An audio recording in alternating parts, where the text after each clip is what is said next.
547 ስሜ ይታገሱዋት ሲቢ ይባላል። የተወለድኩት 7 ቤት ቢሆንም ያደግኩት አዲስ ከተማ ነው ከአያቴ ጋር። በኢትዮጵያ 1998 ነው የሄድኩት ወደ አረብ ሀገር። አረብ ሀገር ትልቁ ልሄድበት የቻልኩት ምክንያት በወቅቱ እናቴ ታማሚ ነበረች። ከአያቴ ጋር ነው ያደግኩት። አያቴና አክስቴ ናቸው መሀል ላይ ነው ያደግኩት እኔ ከቤተሰብ እነሱን ለመርዳትና መሀል ላይ ደግሞ ልጅ ወልጄ ነበር። ልጅን ለማሳደግ ነበር ወደ አረብ ሀገር የሄድኩት ቤሩት ላይ ነው። ስሄድ የጎረቤት ኑሮ አይቼ ነው እንጂ ምንም እውቀት ኖረኝ አይደለም አረብ ሀገር የሄድኩት። ያው ችግሮች በጣም ሲፈራረቁ እነዛን ችግሮች ለማሸነፍ አማራጭ አድርጌ ያሰብኩት በህገ ወጥ ሄዶ ራሴን እለውጣለሁ፣ ልጄን አሳድጋለሁ፣ እነሱን እደግፋለሁ ብዬ ነበር የሄድኩት። እንዳጋጣሚ ሆኖ ግን የሄድኩበት ቤት በጣም ተረያ የሚባል ቤሩት ላይ ያለ ገጠራማ ክልል ነው። በጣም በረዶ ነው፣ በጣም ቅዝቃዜ አለ።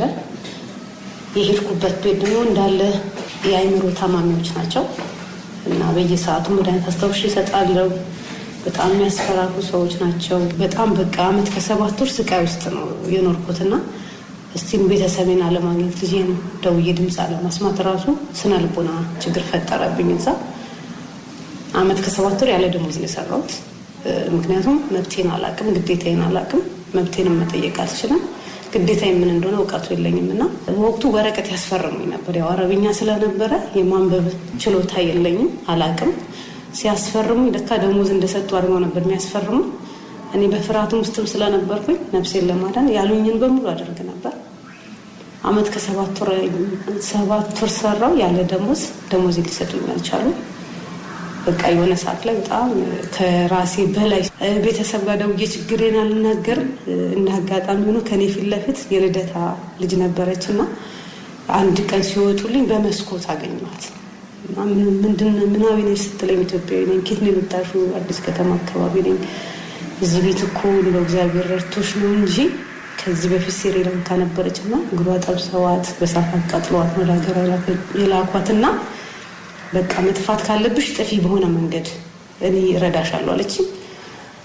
በቃ ያኔ እውነትም በቃ የሞትኩ ነው የመሰለኝ። በቃ ካሁን ገደሉኝ ወይ ነገር አደረጉኝ ብዬ ሌላ ችግር ውስጥ ገባሁ። በሳምንቱ እሷ ከአንድ ሰው ጋር እዛ ዋና ከተማ ቤሩት ላይ ዳውራ የሚባል ከተማ አለ፣ እዛ ደወለች እና የእሷ የምትሰራበት ሰዎች በጣም ጥሩ ሰዎች ናቸው። እዛ አካባቢ ሰዎቹ ለካ የታወቁ ናቸው፣ የአእምሮ ተማሚ ናቸው። 3ቱ አያት አለች፣ የአያት ልጆች ናቸው። እኔ የልጆቹ መድኃኒት ሰጠው ማስታወሰው እኔ ነኝ እና 7 አመት ከ7 ወር በቃ ምንም ነገር አላውቅም። እዛ ቤት ውስጥ ከቤት ምንም አልወጣም፣ ውጭ አላውቀውም ምን እንደሆነ እና ከዛ በኋላ ግን በቃ መጥፋት ወሰንኩኝ። ለምን ወይ መዳን አለብኝ ወይ የሆነ መፍትሄ መፍጠር አለብኝ ብዬ ወጣሁ።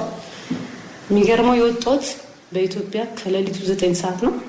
ግን ኤሪያውን ስለማላውቀው እዛው ነጋብኝ። 1 ሰዓት በኢትዮጵያ ሆነብኝ እና አንድ አባት አገኙኝ። እንዳጋጣሚ አረብኛ ችል ነበር። ጠየቁኝ፣ የት ነው የምትሰሪው? ለምን ወጣሽ?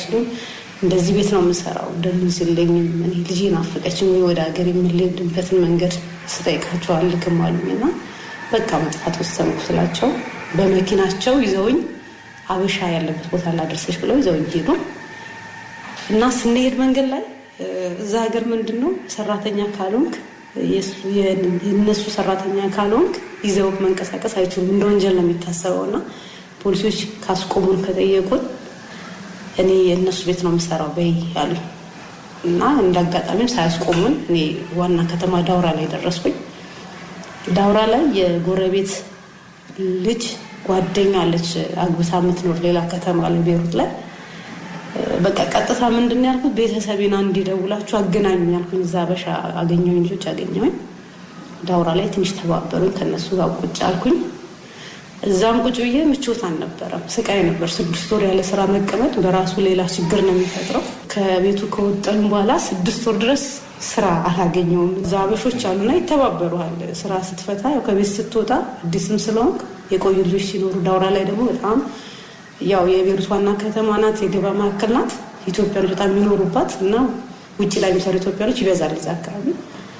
ያው የሰፈር ልጆች አገኘሁኝ፣ ከነሱ ጋር 6 ወር ልጆችም እየተባበሩ ቤተሰብ ጋር እያስደወሉኝ ስራ እንዳለው ሰው ሆኜ ነው ቤተሰብ ጋር ሳወራ እንዳይጨነቁና 6 ወር ድረስ ስራ አልሰራውም። ያው እነሱም እያበሉኝ የቤት ኪራይ እየከፈሉ ከ6 ወር በኋላ ግን ዋና ከተማ አሸፊ የሚባል አካባቢ መርማሪ ቤት ገባኝ እና እዛ ስገባ እዛም ያው እነሱ ያለ ኢቃማ አንድ ሰው አሰርቶ ቤቱ ላይ ከተገኘ ወንጀል እሱ ይታሰራል። የሚሰራውም ሰው ተይዞ ነው የሚታሰረውና እዛ ገባሁኝ። እዛ ስገባ $150 ነበር የተስማሙት። ለምን ኢቃማ የለኝም፣ ፓስፖርት የለኝም፣ ህገወጥ ነኝ እኔ ራሴ። ስለዚህ ባሉን ነገር ተቀጥሬ መስራት ግዴታዬ ስለሆነ እሱ የዛ ሀገር ፕሬዝዳንት ጋርድም ነው መርማሪም ነው እና ልጅ ስለነበረኝ በጣም ለልጅ ሳሳ ነበር። ህፃን ልጅ ነበር፣ የ4 ወር ልጅ ነበር የገባሁበት ቤት። ከአመት ከ7 ወር በኋላ ከ6 ወር በኋላ ስራ ፈት ብር ማግኘት ስላለብኝ ገባሁኝ። ሰው የመጀመሪያ 2 አመት ድረስ ምንም አላሉኝም። ይቃማለሽ ወይ ምናምን ብሎ አልጠየቁኝም።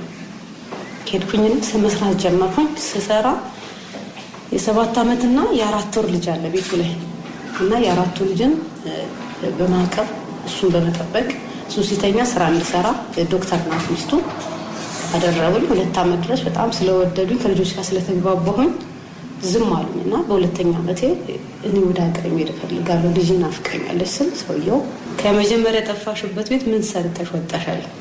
ለምን ፓስፖርቴ ሲመጣ ግዴታ መጠራት አለበት የወሰድኩት ነገር ስለሆነ መጽሐፍ ቅዱስን ይዤ ወጥቻለሁ። ሌላ ምንም ይዤ አልወጣሁም አልኩት። ከዛ በኋላ ችግሮች በዙ። ለምን እሱ ፓስፖርት ሊያመጣ ሲሄድ ሴትዮዋ የትም ሀገር መስራት እንዳችል ካንሰር አስደርጋለሁ አለች። እሱ ደግሞ አታስደርጊም፣ በቃ በእኔ ስም ናት ያወጣሽ ወጪን ልክፈልና እኔ ጋር ትስራ ሲል አይቻልም አለችው።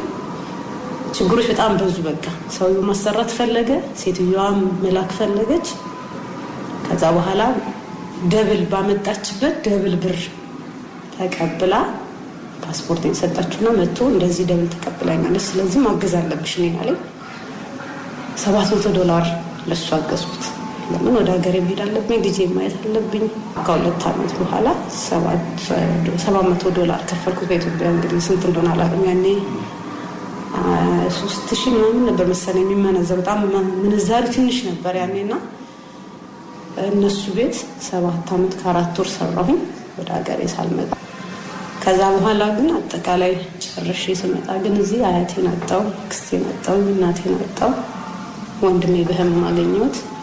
ያልጠበቁት ችግሮች ገጠሙኝ። እዚህም ስመጣ እዚህም የተረጋጋ ከመጣሁ በኋላ የተረጋጋ ነገር አልነበረኝም።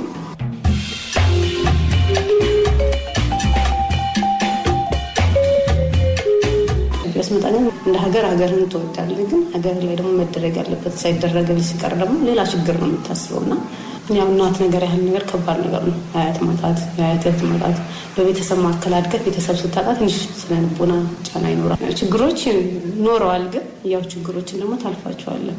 ዛሬ ደግሞ ካስማን ያህል ነገር ትልቅ ድርጅት መስረታክ ለሌሎች መትረፍ መቻል በራሱ አንድ ትልቁ ውጤት ነውና እንደዛ ይመስላል። አሁን በእነሱ የግንዛቤ ትምህርት ወደታች ወርዶ ቢሰጣቸው ሰው ከህገወጥ ሰዎች ዝውውር ራሱን ይጠብቃል፣ ልጁንም ከመላክ ይቆጠባል።